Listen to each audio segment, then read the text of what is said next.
ओम नमः शिवाय।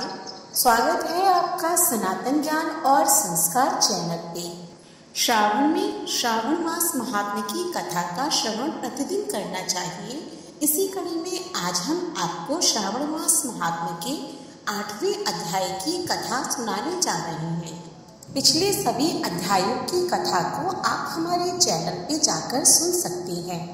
अध्याय को शुरू करने से पहले प्रेम से बोलिए ओम नमः शिवाय।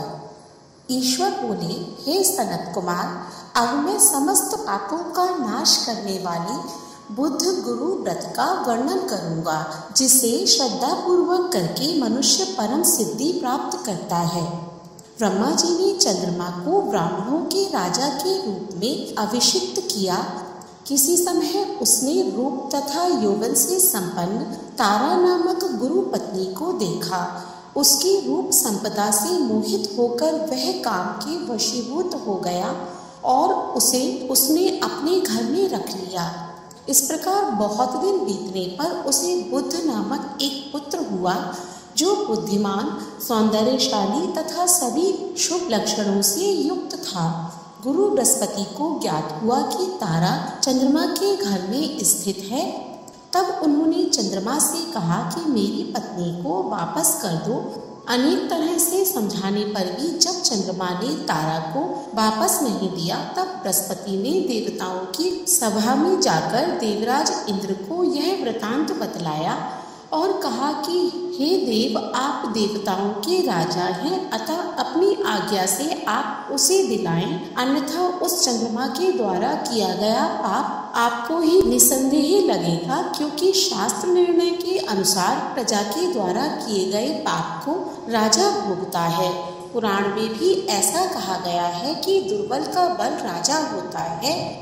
गुरु का यह वचन सुनकर चंद्रमा ने कहा, मैं अपनी आज्ञा से तारा को तो दे दूंगा, किंतु इस पुत्र को नहीं दूंगा। शास्त्र के अनुसार विचार करके देवताओं ने उस बुद्ध को चंद्रमा को दे दिया। इसके बाद गुरु को उदास देखकर देवताओं ने उन दोनों को वर प्रदान किया कि हे चंद्र, अब तुम घर जाओ, ये तुम्हारा भी पुत्र है और बृहस्पति का भी है। ये तुम्हारा पुत्र ग्रहों में प्रतिष्ठित होगा। हे सुराचार्य, आप ये दूसरा भी शुभ वर ग्रहण कीजिए कि जो बुद्धिमान व्यक्ति आप दोनों बुद्ध गुरु का व्रत मिलाकर करेगा, उसकी संपूर्ण सिद्धि होगी। यह सत्य है, इसमें संदेह नहीं है। शंकर जी के लिए अत्यंत प्रिय इस श्रावण मास के आने पर जो लोग बुधवार तथा बृहस्पतिवार को पूजन व्रत करेंगे, उन्हें सिद्धि प्राप्त होगी। इस व्रत में दही तथा भात का नैवेद्य व्रत सिद्धि में मूल हेतु है। स्नान भेद से आप दोनों की मूर्ति लिखकर पूजन करने से भिन्न भिन्न फल प्राप्त होता है। यदि कोई हिंडोले के ऊपरी स्थान पर आप दोनों की मूर्ति लिखकर पूजन करे, तो वह सर्वगुण संपन्न तथा दीर्घायु पुत्र प्राप्त करेगा। यदि मनुष्य कोषागार में मूर्ति को लिखकर पूजन करता है, तो उसके कोष बढ़ते हैं और वे कभी क्षय को प्राप्त नहीं होते। इसी प्रकार पाकालय में पूजन करने से पाक वृद्धि और देवालय में पूजन करने से उनकी कृपा प्राप्त होती है।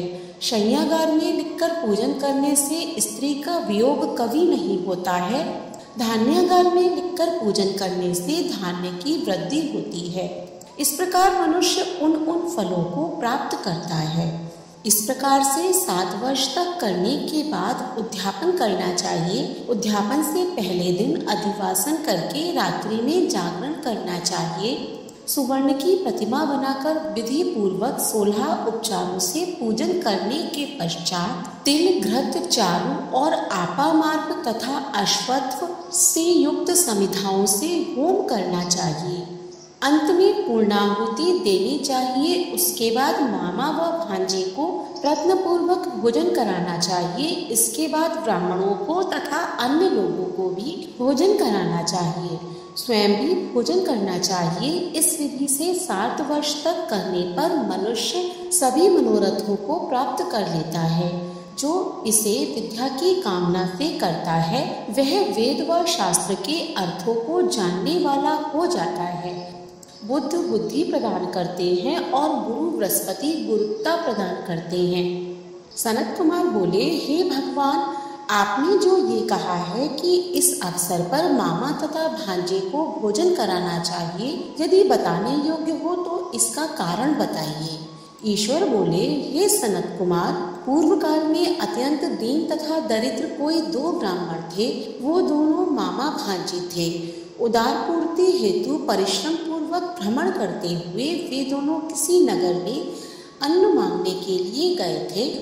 उन्होंने घर घर में श्रावण मास में प्रत्येक वार को उस वार का व्रत होते हुए देखा, किंतु कभी भी बुद्ध गुरु का व्रत नहीं देखा।